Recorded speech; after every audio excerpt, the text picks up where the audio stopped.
Hi friends, 10th class social studies 20 lesson reading. సమకాలీన సామాజిక ఉద్యమాలు.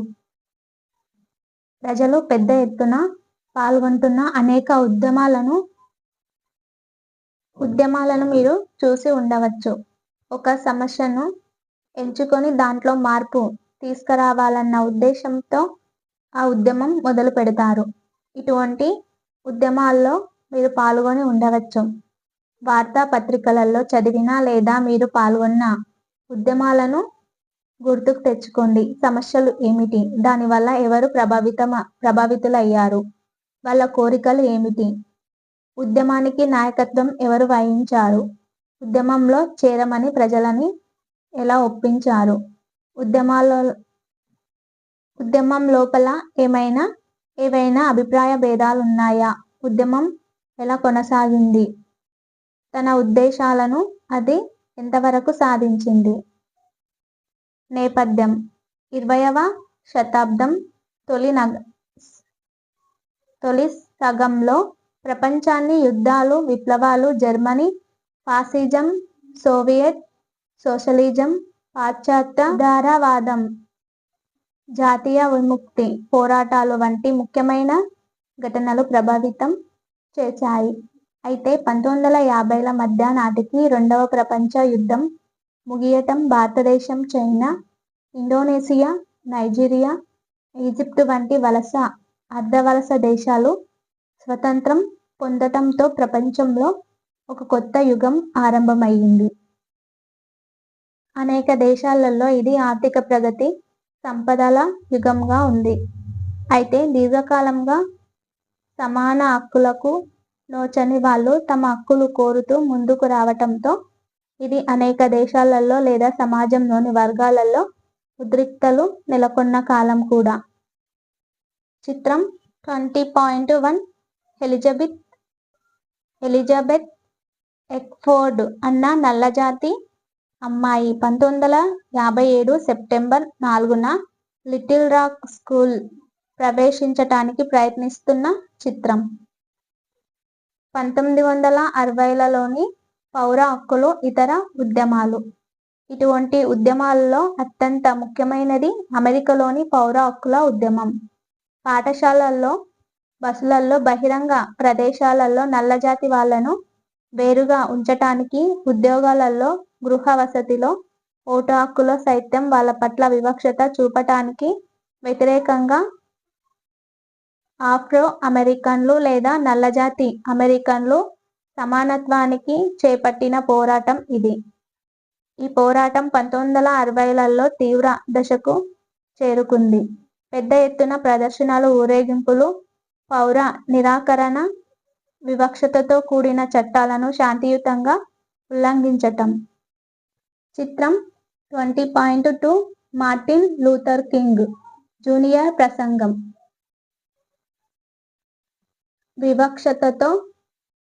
వివక్షతతో కూడిన సేవల, శ్వేతజాతి, నల్లజాతి వాళ్లకి వేరువేరుగా సీట్లు ఉన్న బస్సుల వంటి వాటి బహిష్కరణలతో ఈ ఉద్యమం శాంతియుతంగా కొనసాగింది. వీటిలో ముఖ్యమైనది డాక్టర్ మార్టిన్ లూథర్ కింగ్ నేతృత్వంలో మంటగోమెరీలో సంవత్సరం పాటు నల్లజాతీయులు బస్సులను బహిష్కరించటం.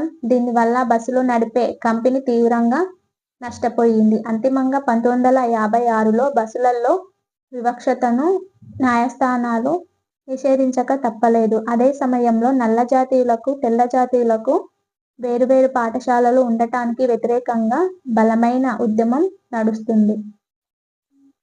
1963 ఆగస్టు 28న 2 లక్షలకు పైగా ప్రజలు వాషింగ్టన్కి ప్రదర్శనగా వెళ్లి పౌర హక్కుల చట్టాన్ని చేయాల్సిందిగా కోరారు. ఉపాధి కల్పనకు కార్యక్రమాలు, పూర్తి న్యాయమైన ఉపాధి, మంచి గృహవసతి, ఓటు హక్కు, శ్వేతజాతి, నల్లజాతి పిల్లలు కలిసి చదువుకునే సమ్మిళిత విద్యా సదుపాయాలు వంటివి వీళ్ళ ప్రధాన కోరికలు. ఈ ప్రదర్శనల్లో ఇతరులతో పాటు డాక్టర్ కింగ్ ఉపన్యాసించాడు. నాకొక కల ఉంది అన్న అతడు చరిత్రాత్మక ఉపన్యాసం చేశాడు. ఆ తర్వాత కాలంలో నల్లజాతీయుల కోసం చట్టాలు చేశారు.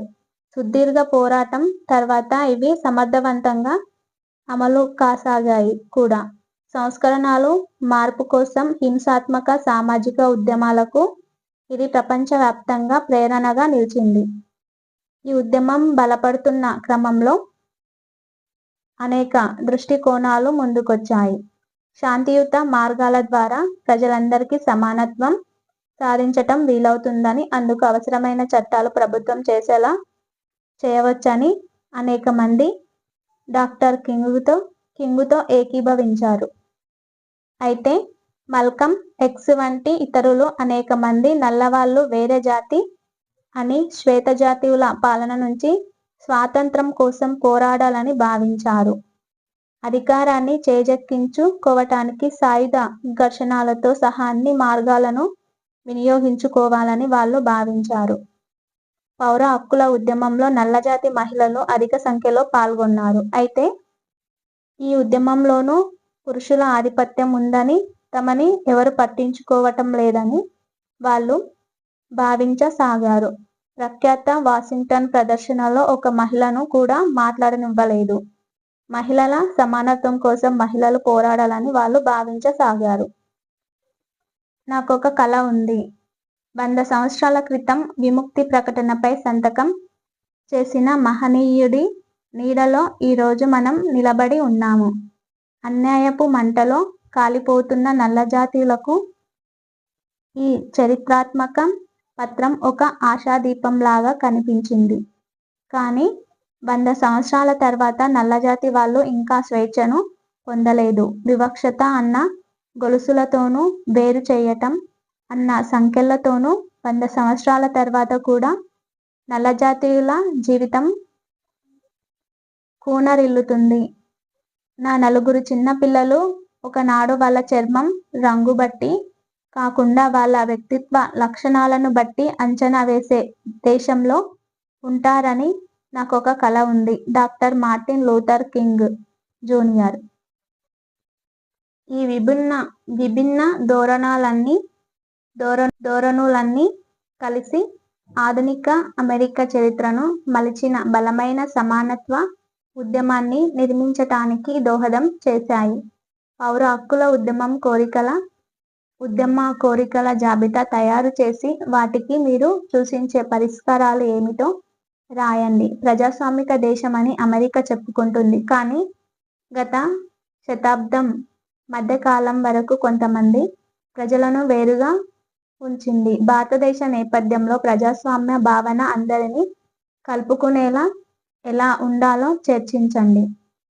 ఒక ఉద్యమంలో భిన్న గొంతుకలు ఎందుకు వినబడుతుంటాయి? వాటిలోని అభిప్రాయ భేదాలను గుర్తించండి. యుఎస్ఎస్ఆర్లో మానవ హక్కుల ఉద్యమం. ఈ రోజుల్లో యుఎస్ఎస్ఆర్లోనూ దాని ప్రభావంలో ఉన్న తూర్పు యూరప్ దేశాలలోనూ స్వేచ్ఛాపూరిత బహుళ పార్టీ ఎన్నికలను, సెన్సార్ లేని స్వేచ్ఛాపూరిత పత్రికలు, ప్రసార సాధనాలను, చివరికి సాధారణ ప్రజల స్వేచ్ఛాపూరిత భావ ప్రకటన, కదలికలు వంటి వాటిని అనుమతించలేదు. ఈ ప్రభుత్వాలు తమను కూలదోసే కుట్రల గురించి నిత్యం భయపడుతూ ఉండి ప్రజల అన్ని కార్యకలాపాలపై నిఘా ఉంచేవి. ఇటువంటి నియంత్రణల వల్ల విసిగిపోయిన ప్రజలు భావ ప్రకటన, కదలికలకు స్వేచ్ఛాపూరిత పత్రికలు వంటి మానవ హక్కుల కోసం యుఎస్ఎస్ఆర్లోని పలు ప్రాంతాల్లోనూ, తూర్పు యూరప్లోనూ పలు ఉద్యమాలు చేపట్టారు. హంగేరీ, చెకస్లావేకియా, పోలాండ్ వంటి దేశాలలో ఇవి తమ దేశాలపై యుఎస్ఎస్ఆర్ పెత్తనం నుంచి స్వేచ్ఛను కూడా కోరసాగాయి. ఈ ఉద్యమాలలో కొన్నింటికి అమెరికా, ఇంగ్లాండుతో సహా కమ్యూనిస్టు వ్యతిరేక దేశాల మద్దతు కూడా లభించింది. మానవ హక్కుల కోసం సాగిన ఈ ఉద్యమంలో అనేక రకాల ధోరణులు ఉన్నాయి. కొన్ని ధోరణులు సాధారణ ప్రజలకు మరింత స్వేచ్ఛను కోరగా, కొన్ని ఈ దేశాలలోని సోషలిస్టు వ్యవస్థకు అంతం పలకాలని ప్రయత్నించాయి. ప్రఖ్యాత రచయిత అలెగ్జాండర్ సోల్జునిత్సిన్, అణు శాస్త్రవేత్త హండ్రే సఖారోవ్ ఈ రెండవ ధోరణికి ముఖ్య నాయకులు. ఇవి ఇతర ఉద్యమాల ఫలితంగా యుఎస్ఎస్ఆర్లో అధ్యక్షుడు గోర్బచోవ్ కింద కొత్త నాయకత్వం ఆవిర్భవించింది. ఆయన ప్రజలకు మరింత స్వేచ్ఛను కల్పించటానికి గ్లాస్నోస్త్ అన్న సంస్కరణల ప్రక్రియను ఆరంభించాడు. అణు వ్యతిరేక, యుద్ధ వ్యతిరేక ఉద్యమాలు 1970లు, 1980లు ఒక కొత్త రకమైన ఉద్యమాన్ని చూశాయి. ఇది అణు ఆయుధాలు యుద్ధాలకు వ్యతిరేకంగా జరిగిన ఉద్యమం. 1945 ఆగస్టులో హిరోషిమా, నాగసాకిలపై వేసిన అణుబాంబుల దారుణాన్ని ప్రపంచమంతా చూసింది. అయినప్పటికీ అమెరికా, యుఎస్ఎస్ఆర్, బ్రిటన్, ఫ్రాన్స్ వంటి అగ్రరాజ్యాలు ఇతర దేశాలు వాటిని ఉపయోగించకుండా నిరోధిస్తుందన్న నమ్మకంతో అణు ఆయుధాల నిల్వలను పెంచుకుంటూ పోయాయి. అవి అమెరికా, యుఎస్ఎస్ఆర్ మధ్య ప్రచ్ఛన్న యుద్ధము, వియత్నాంతో అమెరికా యుద్ధము తీవ్రంగా ఉన్న రోజులు. మరొక ప్రపంచ యుద్ధం చెలరేగుతుందేమోనన్న భయం గుప్పెట్లో ప్రపంచమంతా ఉంది. యుద్ధం చెలరేగి అణ్వాయుధాలను ఉపయోగించినట్లయితే భూమి మీద నుంచి మానవాళి అంతా తుడిచిపెట్టుకు పోతుందని భయపడసాగారు. ప్రపంచవ్యాప్తంగా శాస్త్రజ్ఞులు, మేధావులు అణు ఆయుధాల నిరోధం కోసం ఉద్యమించసాగారు. వ్యర్థ ఆయుధ పోటీకి చమరగీతం పాడటానికి అమెరికా, యుఎస్ఎస్ఆర్లు ఒక ఒప్పందానికి రావాలని కోరసాగారు. వియత్నాం యుద్ధంలో వియత్నాంకి చెందిన సైనికులు, సాధారణ పౌరులు 8 లక్షల నుండి 30 లక్షల వరకు చనిపోయారు. అంతేకాకుండా అధిక సంఖ్యలో కంబోడియన్లు, లావోసియన్లు కూడా చనిపోయారు. అమెరికాకి ఎటువంటి పౌర నష్టం జరగలేదు, కానీ చాలా పెద్ద సంఖ్యలో సైనికులు చనిపోయారు. అంతకంటే అధిక సంఖ్యలో వికలాంగులయ్యారు. తమ ప్రత్యర్థులైన అమెరికా, ఫ్రాన్స్లతో పోలిస్తే వియత్నాం విస్తృత అడవులతోనున్న పేద దేశం. యుద్ధంలో వియత్నామీయులు గెరిల్లా యుద్ధ పంథాన్ని అనుసరించారు. అమెరికా రసాయనిక ఆయుధాలు, నపాలం బాంబులు వంటి కొత్త ఆయుధాలను కనిపెట్టి గ్రామాలను సమూలంగా నాశనం చేయటానికి వాటిని ఉపయోగించింది. మేము వెళ్ళాం. అమెరికాలో దృఢకాయులైన అందరూ తప్పనిసరిగా కొంతకాలం పాటు సైన్యంలో పని చేయాలనే చట్టం ఉంది. వియత్నాంతో యుద్ధంలో పోరాడేందుకు సైన్యంలో చేరటానికి వేలాది పౌరులు నిరాకరించారు. ఈ తిరస్కరణ నిరసనలలో ఒకదానిని ఇక్కడ చదువుదాము. హార్వర్డ్ క్రిమ్సన్ అన్న దినపత్రికలో ఇది ప్రచురితమయింది. సైన్యంలో చేరే వయసున్న యువకులమైన మమ్మల్ని ప్రభుత్వం వియత్నాంలో యుద్ధానికి పంపించవచ్చు. ఈ యుద్ధ చరిత్రని, స్వభావాన్ని మేము అధ్యయనం చేసిన మీదట ఈ యుద్ధంలో పాల్గొనటం మా అంతరాత్మకు వ్యతిరేకంగా ఉంటుందన్న నిర్ణయానికి వచ్చాము. కాబట్టి వియత్నాంతో అమెరికా యుద్ధాన్ని కొనసాగిస్తున్నంత వరకు మేము సైనిక సేవలో చేరటానికి చట్టప్రకారం అందరూ అలా చేయాలి, నిరాకరించాలన్న స్థిర నిర్ణయాన్ని ప్రకటిస్తున్నాము. ఈ ప్రకటనపై సంతకం చేయటం ద్వారా ఇవే అభిప్రాయాలు ఉండి సైన్యంలో చేరే వయసున్న ఇతర యువకులతో సంఘీభావం తెలిపి యుద్ధానికి మా వ్యక్తిగత నైతిక తిరస్కరణను బలమైన రాజకీయ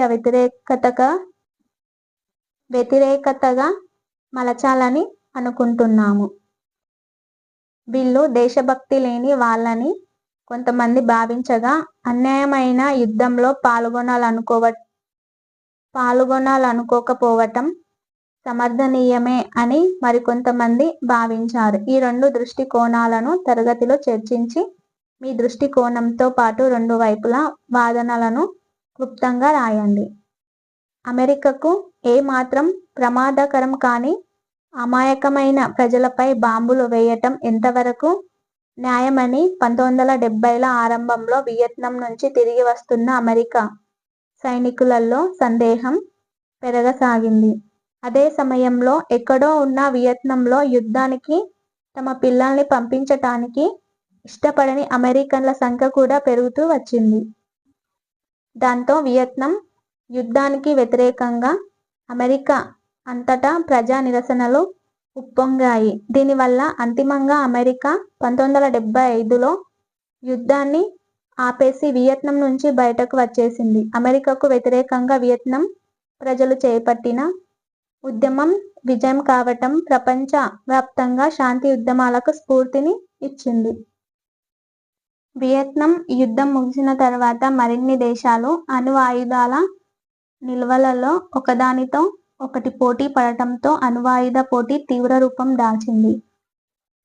ఈ ఆయుధాలను ఉత్పత్తి చేసే కంపెనీలు వీటిని సైనిక పారిశ్రామిక కంపెనీలు అంటారు. ప్రభుత్వాలు సాధారణ ప్రజలలో యుద్ధ భయాన్ని కలిగించి అణు ఆయుధాల మీద డబ్బును మరింతగా ఖర్చు పెట్టడానికి మద్దతు పొందేవి. క్రమేపీ ప్రత్యేకించి యూరప్లో అనేక మంది ప్రజలు యుద్ధ జపం దాని ఫలితంగా ఆయుధ పోటీ వల్ల ప్రపంచమంతా ముప్పులో పడుతుందని యుద్ధంలో ప్రత్యక్షంగా సంబంధం లేని దేశాలతో సహా ప్రపంచమంతా నాశనమయ్యే యుద్ధం సంభవించవచ్చని గుర్తించసాగారు. ప్రభుత్వ విధానాలపై పెద్ద ఎత్తున ప్రజా నిరసనలు చోటు చేసుకున్నాయి. ఇతర ప్రభుత్వాలతో అణు ఆయుధాల నిల్వలను తగ్గించుకోవటానికి శాంతి దిశగా కృషి చేయటానికి చర్చలు ప్రారంభించవలసిందిగా ఒత్తిడి చేయసాగారు. ఈ ఒత్తిడుల కారణంగా ఆయుధ పోటీలో ప్రధాన దేశాలైన అమెరికా, యుఎస్ఎస్ఆర్లు తమ అణు ఆయుధాలను తగ్గించుకోవటానికి చర్చలు మొదలుపెట్టాయి. వీటి కోసం వ్యూహాత్మక ఆయుధాల పరిమితి చర్చలు, strategic arms limitation talks (SALT) మొదలు పెట్టారు. అయితే ఇవి ఫలవంతం కాలేదు. అంతిమంగా 1991లో వ్యూహాత్మక ఆయుధాల తగ్గింపు ఒప్పందం strategic arms reduction treaty (START) మీద సంతకాలు చేశారు. చరిత్రలో అత్యంత పెద్ద సంక్లిష్టమైన ఆయుధ నియంత్రణ ఒప్పందం ఇది. 2001లో ఇది అమలు అయినప్పుడు అప్పటికున్న అన్ని వ్యూహాత్మక అణు ఆయుధాలలో 80% తొలగించారు. ఒప్పందంపై సంతకం చేసిన కొంత కాలానికే యుఎస్ఎస్ఆర్ రద్దయి దాని స్థానంలో కొత్తగా రష్యా దేశం ఏర్పడింది. దీంతో సుదీర్ఘకాల ప్రచ్ఛన్న యుద్ధానికి తెర పడింది. విధ్వంసకరమైన ప్రపంచ యుద్ధం ఎప్పుడు సంభవిస్తుందో అన్న భయం తొలగిపోయింది. చిత్రం 20.3 వియత్నాం యుద్ధానికి వ్యతిరేక నిరసన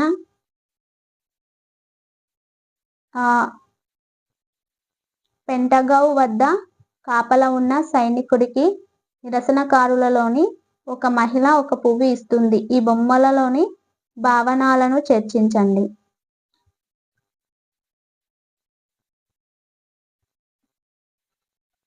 ఆయుధీకరణకు వివిధ రకాల స్పందనలు ఏమిటి? పరస్పర విధానాలను ఆయా దేశాల ప్రభుత్వాలు నిర్ణయించటం మాత్రమే కాక వివిధ దేశాల ప్రజలు ఒకరినొకరు కలుస్తుంటే యుద్ధ అవకాశాలు తక్కువగా ఉంటాయి. దీంతో మీరు ఏకీభవిస్తారా? మీ సమాధానానికి కారణాలు పేర్కొనండి. అణు కర్మాగారాలను, కాలుష్య పరిశ్రమలను ఎక్కడ పెట్టాలన్న నిర్ణయాలతో సంబంధం లేని దేశాల ప్రజలు కూడా పర్యావరణ కాలుష్య ప్రభావానికి ఎలా గురవుతారో వివరించండి. ఇటువంటి పరిస్థితులను ఎలా పరిష్కరించాలి? అయితే దేశాల మధ్య యుద్ధాలు, హింస అంతమైపోలేదని తూర్పు యూరప్, ఇరాక్, ఆఫ్ఘనిస్తాన్ వంటి ప్రాంతాలలో విధ్వంసకర యుద్ధాలు తెలియచేశాయి.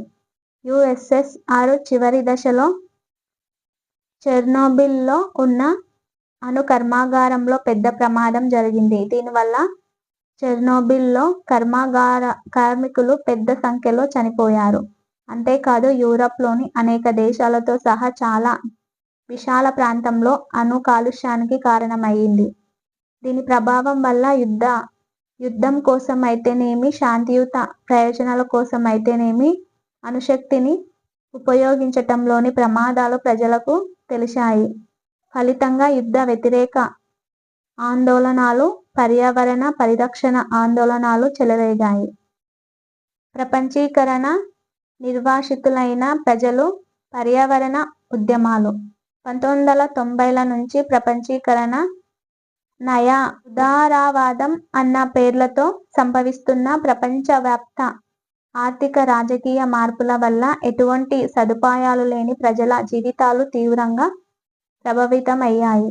గిరిజన ప్రజలు, పేద రైతులు, భూమి లేని కార్మికులు, మహిళలు, అవ్యవస్థీకృత రంగంలో పనిచేస్తున్న పట్టణ పేదలు, పారిశ్రామిక కార్మికులు అందరికంటే తీవ్రంగా ప్రభావితమయ్యారు.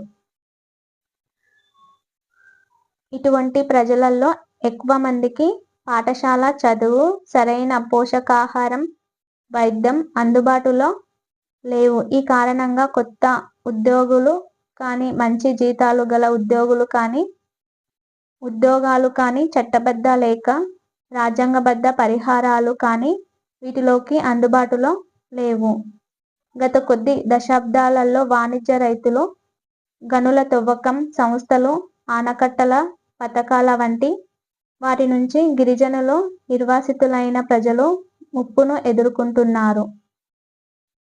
ఖనిజాలు, అరుదైన మొక్కలు, ప్రాణులు, నీళ్లు వంటి విలువైన వనరులను పెద్ద పెద్ద కంపెనీలు గ్రామీణ ప్రాంతాల్లో కనుక్కోవటంతో తరతరాలుగా ఉంటున్న ప్రాంతాల నుంచి గిరిజనులు, రైతులు తొలగింపబడుతున్నారు. దీంతో ప్రజలు కొత్త ప్రాంతాలలో చెల్లాచెదురైపోతున్నారు. గిరిజన సంస్కృతి విధ్వంసం అవుతుంది. ఫలితంగా వాళ్ళు సమాజంలో అత్యంత ప్రభావిత ప్రజానీకంగా మారిపోయారు. అంతేకాకుండా ఈ అభివృద్ధి ప్రక్రియల వల్ల ప్రకృతి వనరులకు తీవ్ర ముప్పు ఏర్పడటంతో పర్యావరణ ఉద్యమాలు చేపట్టారు. ఈ అభివృద్ధి శక్తుల విధ్వంసకర, హింసాత్మక స్వరూపంపై కోపాన్ని నిర్వాసితులైన ప్రజల గొంతులను కలపటానికి ఉద్యమాలు ప్రయత్నిస్తున్నాయి. ఈ ఉద్యమాలు భిన్నమైన భవిష్యత్ లక్ష్యాన్ని కోరుకుంటున్నాయి. యూరప్లో గ్రీన్ పీస్ ఉద్యమం. అలాస్కా దగ్గర సముద్ర గర్భంలో అమెరికా సాధారణ శకం 1971లో చేపట్టిన అణు పరీక్షలకు వ్యతిరేకంగా ఈ ఉద్యమం మొదలయ్యింది. నిరసన తెలియచేయటానికి స్వచ్ఛంద కార్యకర్తలు చిన్న పడవలో ప్రయోగ ప్రదేశానికి బయలుదేరారు. ఈ పడవ పేరు గ్రీన్ పీస్. చివరికి ఇది ఆ ఉద్యమం పేరుగా మారింది. ప్రస్తుతం ఈ ఉద్యమం 40 దేశాలలో విస్తరించి ఉంది. దీని ప్రధాన కార్యాలయం ఆమ్స్టర్డామ్, హాలాండ్లో ఉంది. ఇది ముఖ్యమైన అంతర్జాతీయ స్వచ్ఛంద సంస్థలలో ఒకటి. సూర్యుని హానికర కిరణాలను అడ్డుకునే వాతావరణంలోని ఓజోన్ పొర కాలుష్యం వల్ల దెబ్బతింటుందని గత కొద్ది దశాబ్దాలలో శాస్త్రజ్ఞులు గుర్తించారు. కాలుష్యం వల్ల భూమి సగటు ఉష్ణోగ్రతలు క్రమేపీ పెరుగుతున్నాయి. దీని కారణంగా ధ్రువ ప్రాంతాల వద్ద ఉండే మంచు టోపీలు పెద్ద మొత్తంలో గడ్డకట్టిన నీళ్లు కరుగుతున్నాయి. ఈ మంచు కరిగి సముద్రాలలో చేరటం వల్ల మహాసముద్రాలు, సముద్రాల నీటి మట్టం పెరిగి ప్రపంచమంతటా తీర ప్రాంతాలు ముప్పునకు గురవుతాయి. సముద్ర తీరం వెంట బంగ్లాదేశ్, శ్రీలంక, మారిషస్, భారతదేశం, ఇండోనేషియా వంటి దేశాలలో అధిక సంఖ్యలో ఉంటున్న ప్రజలు వరదలు, ముప్పు వంటి తీవ్ర సమస్యలతో ప్రభావితం అవుతారు.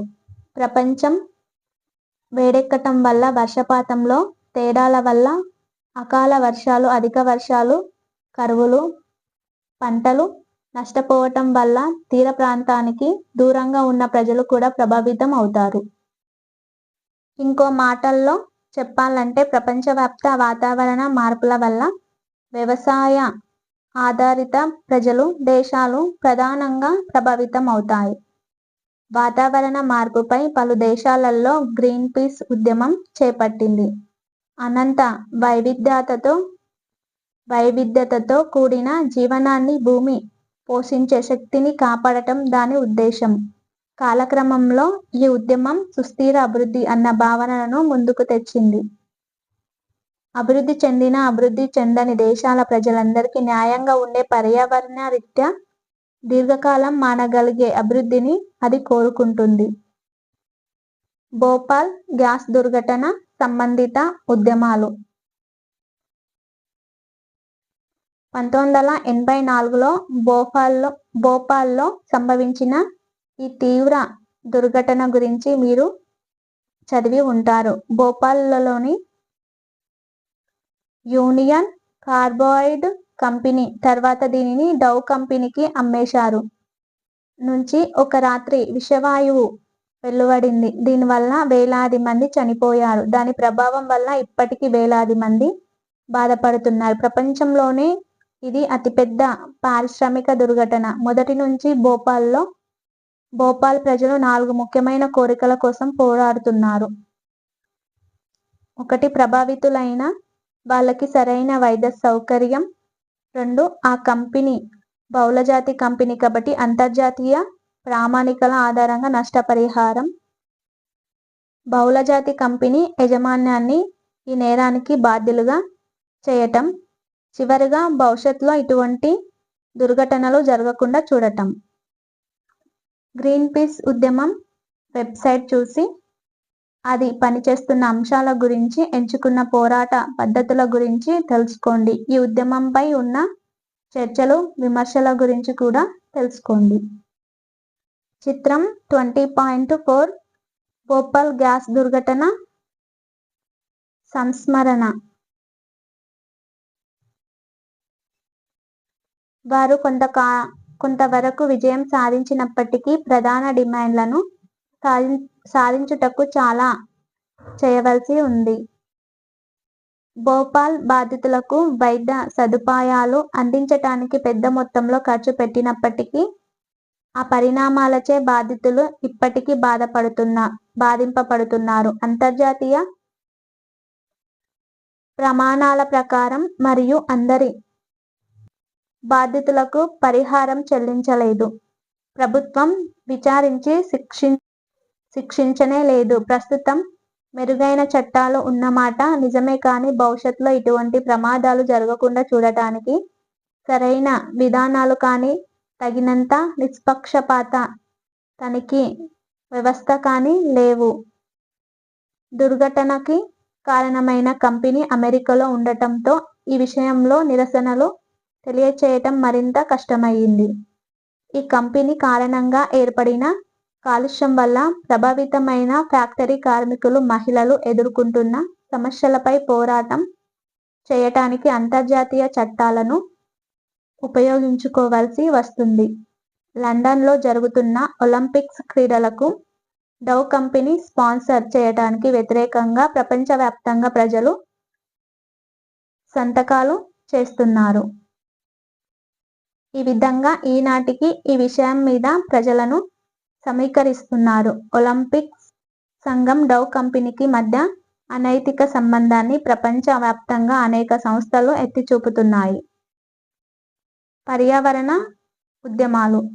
మన దేశంలో కూడా పర్యావరణ ఉద్యమాలు, అడవుల రక్షణ కోసం గ్రామ స్థాయిలో జరిగిన ఉద్యమాలతో 1970లలోనే ఆరంభమయ్యాయి.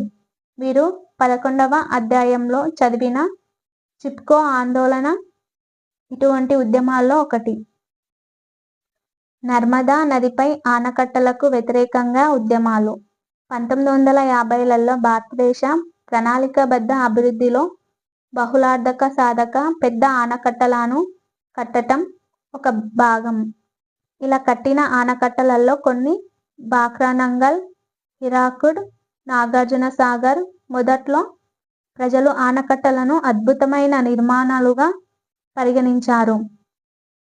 అవి పెద్ద మొత్తంలో నీళ్లను నిల్వ చేసి విశాల భూభాగాలకు సాగునీరు అందించి పెద్ద మొత్తంలో విద్యుత్ను ఉత్పత్తి చేసి వరదలు, కరువులను నియంత్రిస్తాయని ఆశించారు. వీటి పట్ల ఆదరణ భావం ఎంతగా ఉండేదంటే ఈ ఆనకట్టల వల్ల ముప్పునకు గురైన ప్రాంతాలలోని ప్రజలకు, చెట్లకు, పొలాలకు, జంతువులకు ఏమైందని ఎవరు అడగలేదు. నర్మదా నది పరివాహక ప్రాంతంలో జల విద్యుత్ పథకాలు.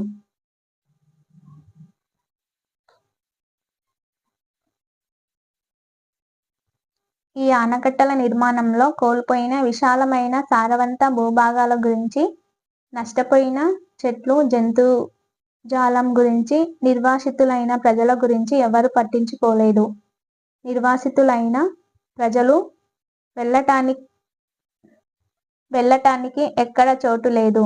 వాళ్ళకి ఎటువంటి నష్టపరిహారం ఇవ్వలేదు. ఒకవేళ ఇచ్చినా అది నామమాత్రంగానే ఉంది. పెద్ద ఆనకట్టల వల్ల దేశ ప్రజలకు ఒనగూడే విస్తృత ప్రయోజనాల ముందు ఈ సమస్యలు చిన్నవని చాలా మంది భావించారు. అయితే నష్టపోయిన అడవులు, భూములు, గ్రామాల వంటి ఖర్చులు, నష్టాలన్నిటినీ పరిగణలోకి తీసుకుంటే ఆనకట్టల మీద పెట్టిన ఖర్చుకి అవి తగినంతగా ఫలితాలను ఇవ్వటం లేదని గ్రహించిన ప్రజలు వీటిని ప్రశ్నించసాగారు.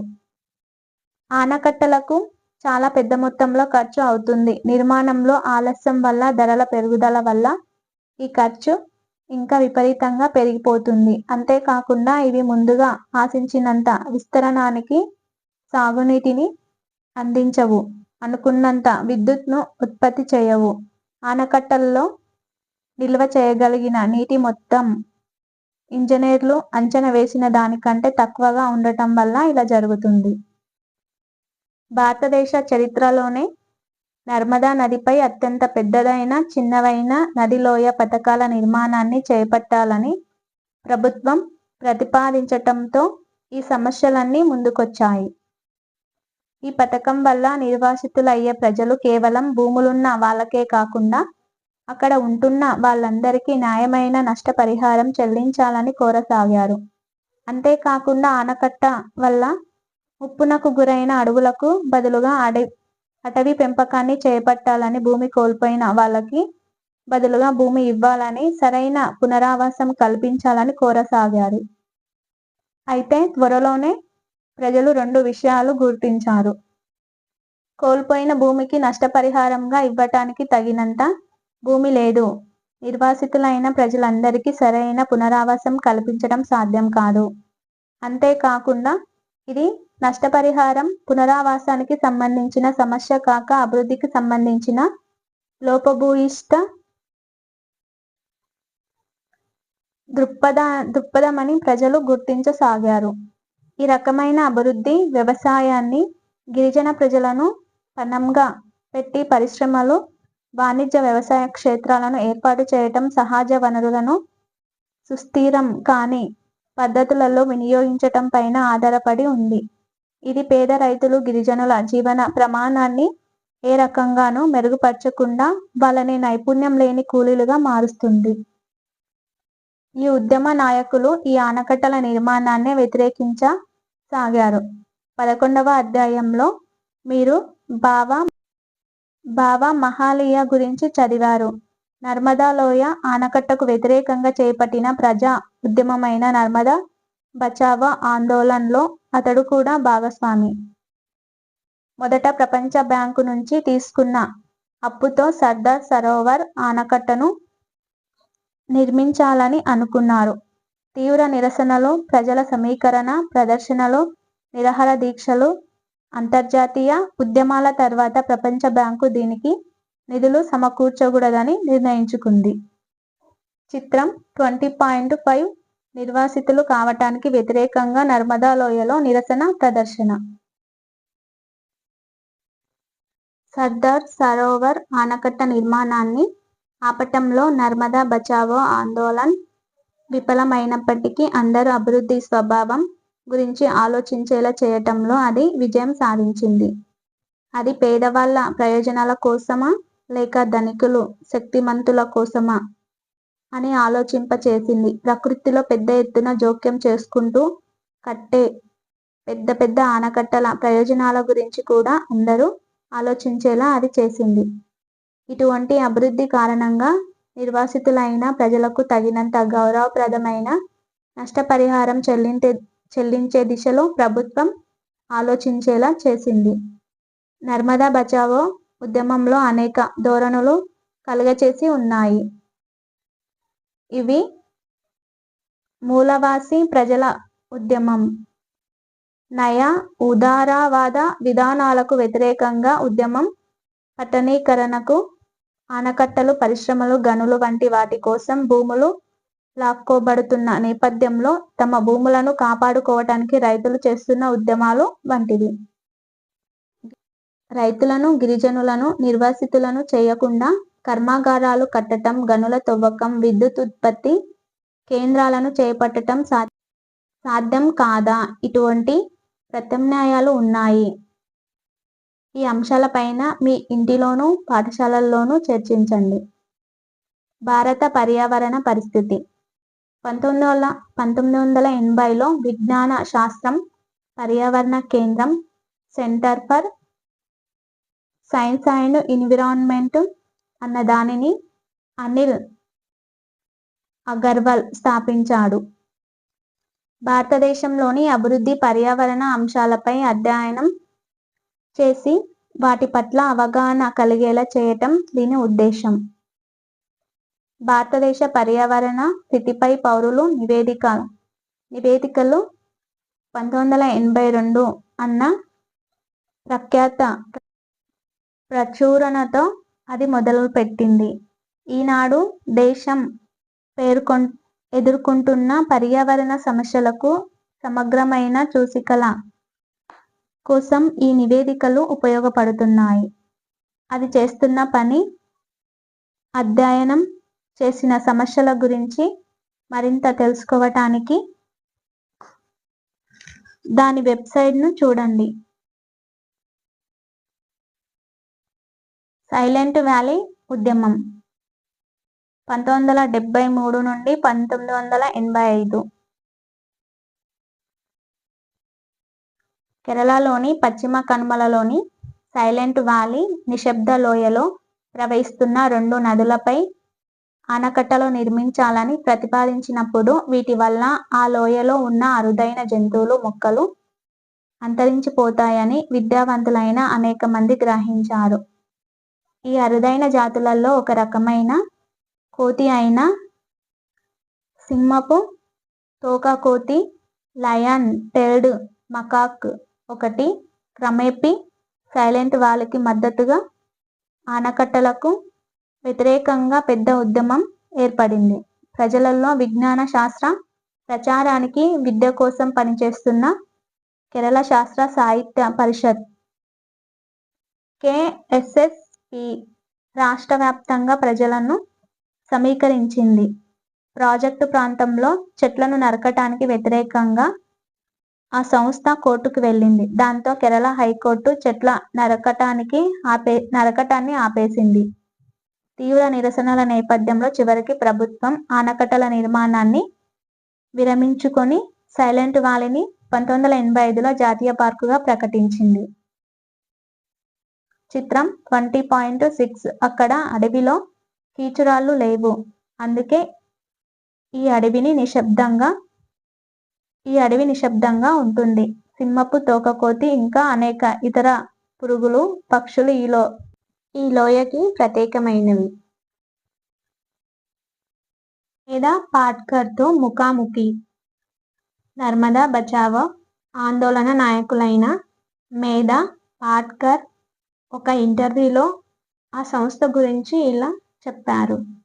గుజరాత్ ప్రభుత్వం తను అనుకున్నదే చేస్తుందన్నా ఇప్పుడు కూడా ఉద్యమాన్ని కొనసాగించటంలో ఏమైనా అర్థం ఉందా?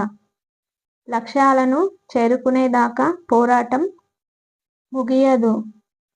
ప్రభుత్వం ప్రకటించిన విధానము, ప్రణాళిక ప్రగతిశీలమైందని, వ్యవసాయ అనుకూలమైందని ఎంతగా బాకాలు ఊదిన, జీవనోపాధులు కోల్పోయిన వారికి భూమిని ఇవ్వలేకపోయిందన్నది అందరికీ విషాదమవుతుంది. పర్యావరణ అంశాలను ఇంకా అమలు చేయలేదు. ఆమోదాల్లో విధించిన షరతులు, విధానాల్లో చేసిన వాగ్దానాలు పూర్తి చేయకుండా ఆనకట్ట ఎత్తు పెంచటమన్నది అన్యాయం.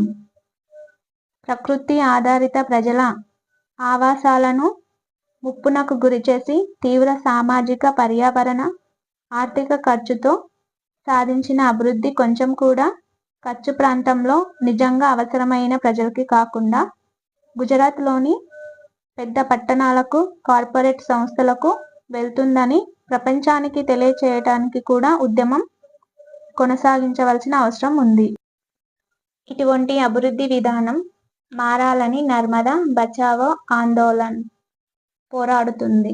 విధ్వంసం, అసమానతలు నిర్వాసితులు కావటానికి వ్యతిరేకంగా సాగుతున్న ఉద్యమం నర్మదా లోయలోనే కాకుండా దేశమంతా జరుగుతున్న ప్రత్యామ్నాయ అభివృద్ధి నమూనాతో పునర్నిర్మాణ పనితోనూ కొనసాగాల్సిన అవసరం ఉంది. సామాజిక ఉద్యమాలు ఉపయోగించిన వివిధ వ్యూహాలను పేర్కొనండి. పునరావాసాన్ని కల్పిస్తామన్న వాగ్దానాలను ఉద్యమంలోని ప్రజలు ఎలా పరిగణిస్తున్నారు? సామాజిక న్యాయం, మానవ హక్కుల కోసం మహిళల ఉద్యమం. మహిళలు ఎదుర్కొంటున్న అసమానతల గురించి, సమాన హక్కులు, అవకాశాలు, వ్యక్తిగత భద్రత, న్యాయం కోసం వాళ్ళు చేస్తున్న పోరాటాల గురించి ఇంతకు ముందు తరగతుల్లో చదివాము. ఇటీవల కాలంలోని అనేక ముఖ్యమైన సామాజిక ఉద్యమాల్లో సైతం మహిళలు ముందున్నారు. ఇక్కడ మనము 2 ఉదాహరణలతో దీనిని మరింత బాగా అర్థం చేసుకుందాము. ఆంధ్రప్రదేశ్లో సారాకి వ్యతిరేకంగా మహిళల ఉద్యమం ఈశాన్య ప్రజలపై దమన నీతికి కారణమైన సైనిక బలాల ప్రత్యేక అధికారాలకు వ్యతిరేకంగా మణిపూర్ మహిళల ఉద్యమం. ఆడవాళ్ళు ఏకమైతే. ఇది కథ కాదు, ఇది రాత్రి బడిలో చదువు నేర్చుకున్న మహిళల విజయగాథ. మా ఊరు దుబ్బగుంట. మేము కూలి పని చేసుకొని బతుకుతాము. మేము మట్టి నుంచి బంగారం పండిస్తాము. మా ఊరు దుబ్బగుంట. మేము కూలి పని చేసుకొని బతుకుతాము. మేము మట్టి నుంచి బంగారం పండిస్తాము. కానీ మేము కష్టపడి సంపాదించిన సొమ్మంతా మగవాళ్ళు కళ్ళు, సారాయి మీద ఖర్చు చేసేస్తారు. వాళ్ళ దగ్గర డబ్బులు లేకపోతే బియ్యం, నెయ్యి అమ్మి సారా కొనుక్కుంటారు. దానికోసం ఏ వస్తువులనైనా అమ్మేస్తారు. వాళ్ళ చేతికి దొరికిన ప్రతి వస్తువు పట్టుకెళతారు. తాగింది కాకుండా మమ్మల్ని తిడతారు. మాతో గొడవలు పెట్టుకుంటారు. పిల్లల్ని కొడతారు. మా రోజువారీ జీవితాన్ని దుర్భరంగా చేస్తారు. మా దగ్గర ఉన్న పాఠ్యపుస్తకంలో సీతమ్మ కథ చదివాము. అది మమ్మల్ని ఆలోచింపచేసింది. ఆమె చావుకు ఎవరు కారణం? సారా అంగడి మూసేయాలని సర్పంచ్కి చెప్పాము. అయితే అందులో మేము సఫలం కాలేదు. దాంతో మరునాడు వందలాది మందిమి కలిసి కదిలి ఊళ్ళోకి వస్తున్న సారా బండిని ఊరి బయటే ఆపేశాము.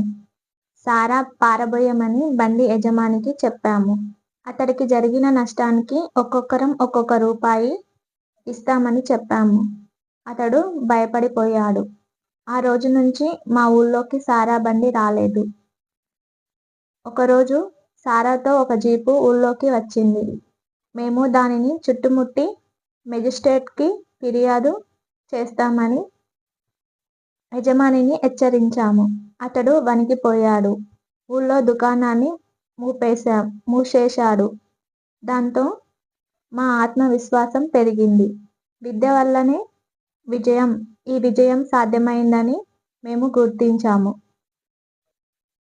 ఈ సంవత్సరం సారా వేలం పాటలో పాల్గొనే సాహసం ఎవరు చేయలేకపోయారు. ఇది 1992లో జరిగింది. అయితే ఇది ఏకైక సంఘటన కాదు. ఈ వార్త వ్యాపించటంతో ఇతర గ్రామాల మహిళలు కూడా తమ గ్రామాల్లో సారా అమ్మకాలను నిలిపివేశారు. అంతిమంగా వాళ్ళు వేలాది సంఖ్యలో నెల్లూరు కలెక్టర్ కార్యాలయం వద్దకు కదం తొక్కి సంవత్సరానికి ఒకసారి జరిగే సారా కాంట్రాక్టు వేలంపాటలను ఆపేశారు. వేలంపాటను కలెక్టర్ 6 సార్లు వాయిదా వేసి చివరికి వాటిని రద్దు చేయవలసి వచ్చింది. ఇతర ప్రాంతాల్లో మహిళలు సారా అంగళ్లకు వ్యతిరేకంగా నిరసనలు నిర్వహించారు. వాటిని పికెటింగ్ చేశారు. ఆ అంగళ్లను మూసేయటానికి ప్రయత్నించారు. దుకాణాలలో సారా పెట్టుకోనివ్వకుండా చేసి లేదా మగవాళ్ళు సారా కొనకుండా చేసి సారా అమ్మకాలను ఆపటానికి వాళ్ళు ప్రయత్నించారు. దుకాణాలు మూసేయటానికి యజమానులు నిరాకరిస్తే వాటిని పికెటింగ్ చేసేవాళ్ళు. సారా ప్యాకెట్లు బయట పారేసేవాళ్ళు. సారా తగలబెట్టేవాళ్ళు. అనేక ఊళ్ళల్లో సారా అలవాటు మానని మగవాళ్ళ మీసాలను ఆడవాళ్లు కత్తిరించారు. కొన్ని సందర్భాలలో గాడిద మీద కూర్చోబెట్టి ఊరేగించారు. ఇక సారా ముట్టబోమని మగవాళ్లతో ఆలయాలలో ఒట్టు వేయించేవాళ్ళు. రాష్ట్రమంతటా మహిళలు చేపట్టిన నిరసనలు, సమావేశాల ఫలితంగా చివరికి 1993 అక్టోబర్లో సారాని అధికారికంగా నిషేధించారు. 1995లో సంపూర్ణ మద్యపాన నిషేధాన్ని విధించారు. ఈ మహిళలు దళితులు, అత్యంత పేదలు. తమ భర్తలు, మగవాళ్ళు సారాయికి బానిసలు కావటంతో తీవ్ర కష్టాలకు లోనుకాసాగారు. ఈ మహిళలలో చాలామంది అక్షరాస్యత తరగతులకు హాజరు కాసాగారు. వీళ్ళు తరచూ తమ సమస్యల గురించి మాట్లాడుకుంటూ ఉండేవాళ్ళు. ఈ రాత్రిపూట తరగతుల వల్ల ఈ మహిళలకు తమ జీవితాల గురించి మాట్లాడుకునే అవకాశం లభించింది. కొత్త సంబంధాలను ఏర్పరిచింది. ఒకసారి ఉద్యమం మొదలైన తర్వాత వీటి అనుభవాలు సాక్షరత పుస్తకాల ద్వారా రాష్ట్రంలోని మహిళలందరికీ విస్తరించాయి. ఆ విధంగా సమాజంలో అత్యంత పేదలైన వర్గానికి చెందిన మహిళలు ధనబలం, కండబలంతో పాటు రాజకీయ అండదండాలున్న సారాయి తయారీదారులు, అమ్మకందారులను ఎదుర్కోగలిగారు. ఈరోజు పరిస్థితి మళ్లీ మారిపోయింది. సారాయి అంగళ్ళు మళ్లీ నడుస్తున్నాయి. ఇటువంటి ఉద్యమాల విజయాలు చిరకాలం కొనసాగాలంటే నిరంతర నిఘా కార్యాచరణ ఉండాలన్నది అర్థమవుతుంది. ఇటీవల కాలంలో పశ్చిమ బెంగాల్,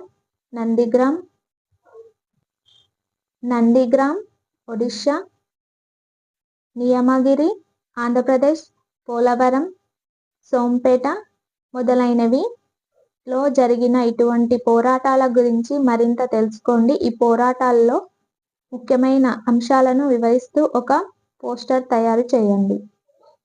మానవ హక్కులపై సామాజిక సమీకరణ.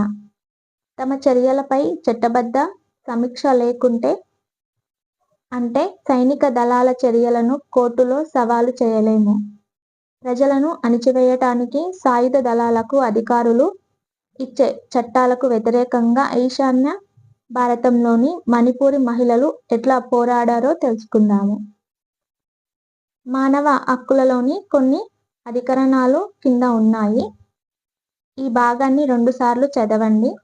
మొదటిసారి అంతా చదివి మానవులందరికీ ఉండాల్సిన మానవ హక్కులను గుర్తించండి.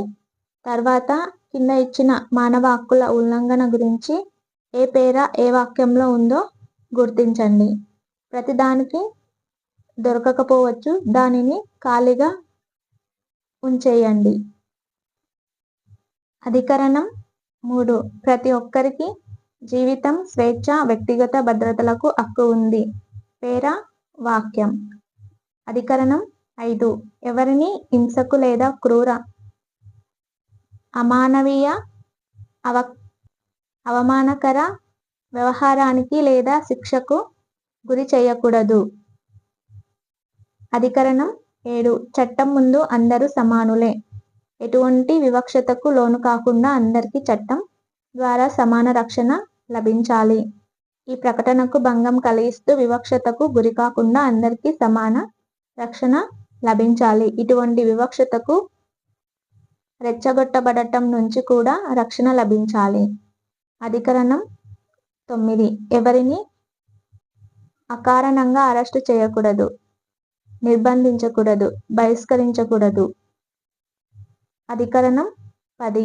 ఒక వ్యక్తిపై మోపబడిన నేరాలకు అతడు లేదా ఆమె హక్కులు, బాధ్యతలు నిర్ణయించటానికి స్వతంత్ర, నిష్పక్షపాత ట్రిబ్యునల్ ద్వారా బహిరంగ విచారణకు పూర్తి సమానతతో కూడిన హక్కు ప్రతి ఒక్కరికి ఉంది. అధికరణం 12. అకారణంగా ఎవరి ఏకాంతానికి, కుటుంబానికి, నివాసానికి లేదా ఉత్తర ప్రత్యుత్తరాలకు అడ్డు పడకూడదు, జోక్యం చేసుకోకూడదు. వ్యక్తి పరువు, మర్యాదలకు భంగం కలిగించకూడదు. ఈ విధమైన దాడుల జోక్యం చేసుకోవడాలకు వ్యతిరేకంగా ప్రతి ఒక్కరికి చట్టం ద్వారా రక్షణ పొందే హక్కు ఉంటుంది. అధికరణం 13.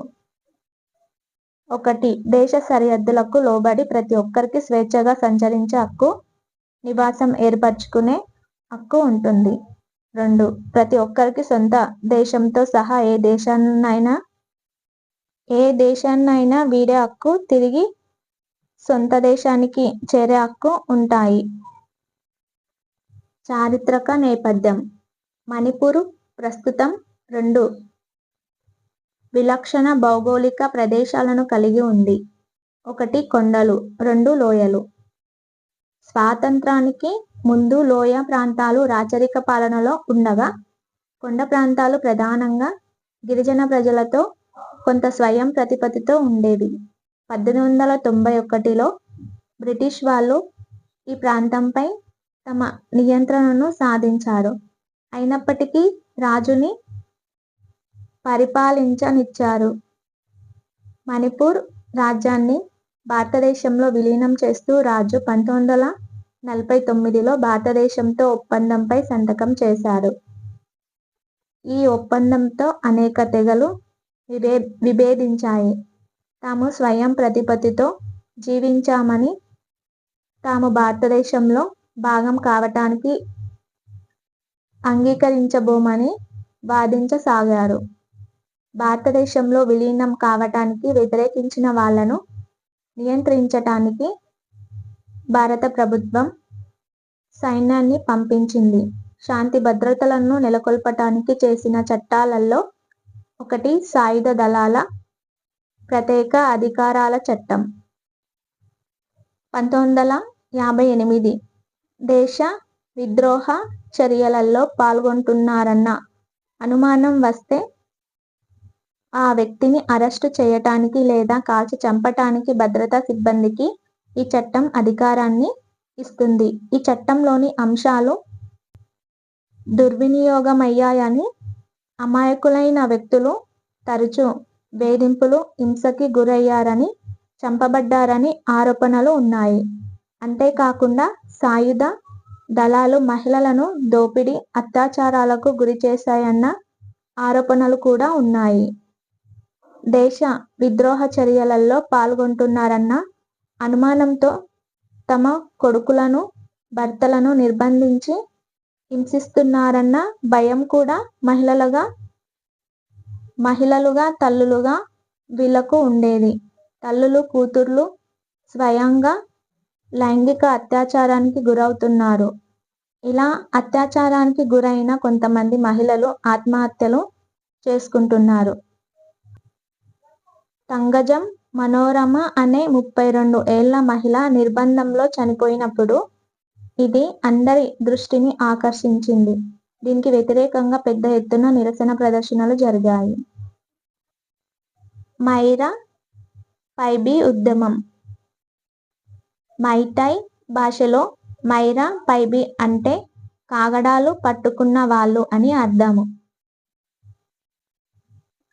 1970ల చివరి కాలంలో తాగి బజారులలో గొడవ చేయకుండా నివారించటానికి మైరా పైబీ ఉద్యమం మొదలయ్యింది. 1980ల ఆరంభంలో మణిపూర్ స్వాతంత్ర్యానికి మొదలైన సాయుధ ఉద్యమాన్ని ఎదుర్కోవటానికి భారతీయ సైన్యాన్ని పెద్ద ఎత్తున పంపించటంతో మానవ హక్కుల ఉద్యమంగా అది మార్పు తెచ్చింది. అదే సమయంలో రాష్ట్రాన్ని కల్లోలిత ప్రాంతంగా ప్రకటించి సాయుధ దళాల ప్రత్యేక అధికారాల చట్టం కింద భారతీయ సైన్యానికి అంతులేని అధికారాలు ఇచ్చారు. దీని ఫలితంగా తరచూ సైనిక చర్యలతో మానవ హక్కులు ఉల్లంఘింపబడేవి. దీనికి నిరసన ప్రదర్శనలతో మైరా పైబీ వెంటనే స్పందించింది. రాత్రుళ్ళు బజారులలో మైరా పైబీ పహారా తిరగటం మొదలుపెట్టింది.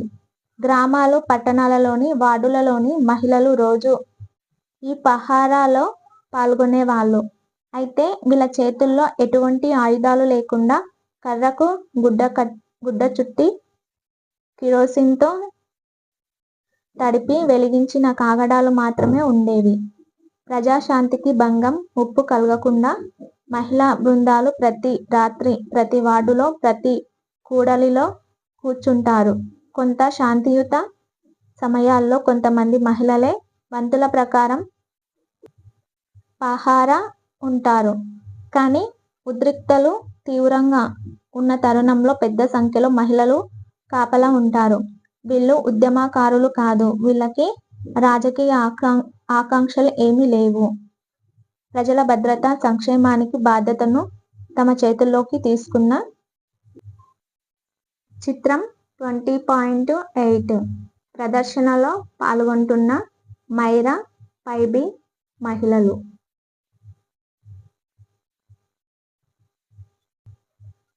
ఈరోజు పరిస్థితి మళ్లీ మారిపోయింది. సారాయి అంగళ్ళు మళ్లీ నడుస్తున్నాయి. ఇటువంటి ఉద్యమాల విజయాలు చిరకాలం కొనసాగాలంటే నిరంతర నిఘా కార్యాచరణ ఉండాలన్నది అర్థమవుతుంది. మైరా పైబీ ఉద్యమం కోరుతుంది. ఈ చట్టానికి వ్యతిరేకంగా ఉద్యమం క్రమేపీ బలం పుంజుకుంది.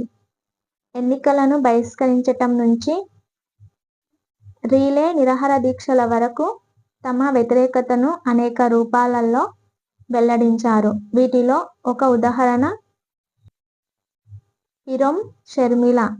ఈమె గృహ నిర్బంధంలో ఉన్నప్పటికీ 10 సంవత్సరాల కంటే ఎక్కువ కాలంగా నిరాహారదీక్ష చేసింది. ఈ సమస్యను పరిష్కరించటానికి అనేక ప్రయత్నాలు జరిగాయి. మాజీ సైనిక అధికారులు కొంతమంది ఈ ప్రాంతంలోని వైరుధ్యాల గురించి రాస్తూ మెరుగైన మౌలిక సదుపాయాలు, సౌకర్యాలు అభివృద్ధి చేయటం ద్వారా మాత్రమే ఈ ప్రాంత ప్రజల అంగీకారాన్ని పొందగలరని పేర్కొన్నారు. ఈ ప్రాంతంలో ఈ చట్టాన్ని రద్దుపరచటానికి ఉన్న అవకాశాలను పరిశీలించటానికి సుప్రీంకోర్టు న్యాయమూర్తి అయిన బిపి జీవన్ రెడ్డిని ప్రభుత్వం నియమించింది. ఈ కమిటీ తన నివేదికను సమర్పించినప్పటికీ ఇప్పటికీ శాశ్వత పరిష్కారాన్ని కనుగొనలేదు.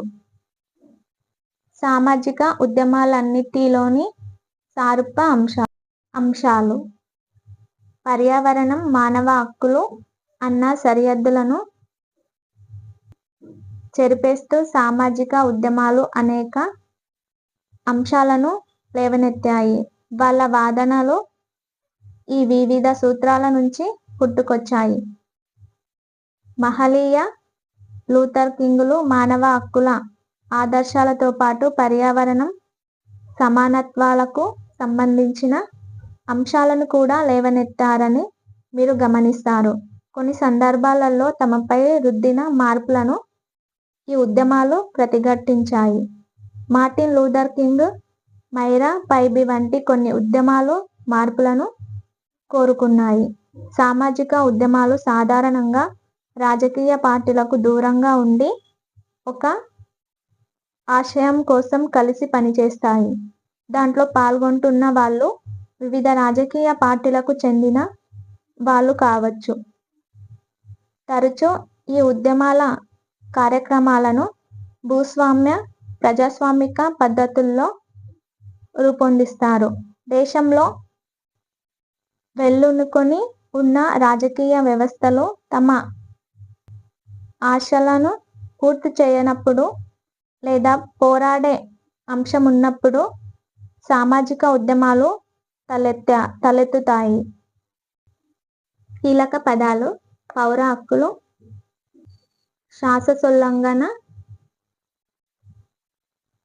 శాసనోల్లంఘన ఉంటుండొచ్చు. ప్రజలను వేరు చేయటం, అస్థిరపరచటం, యుద్ధ వ్యతిరేకత, సాయుధీకరణ, పునరావాసం, నష్టపరిహారం, సార వ్యతిరేకత, ప్రజాస్వామ్య పాల్గొనటం. ఓకే ఫ్రెండ్స్, ఈ వీడియోలో ఏమైనా మిస్టేక్స్ ఉంటే కామెంట్ చేయండి. ఈ వీడియో మీకు నచ్చినట్లయితే లైక్ చేసి మీ ఫ్రెండ్స్కి షేర్ చేయండి. అలాగే ఈ ఛానల్ని సబ్స్క్రైబ్ చేసుకోండి. Okay, thank you.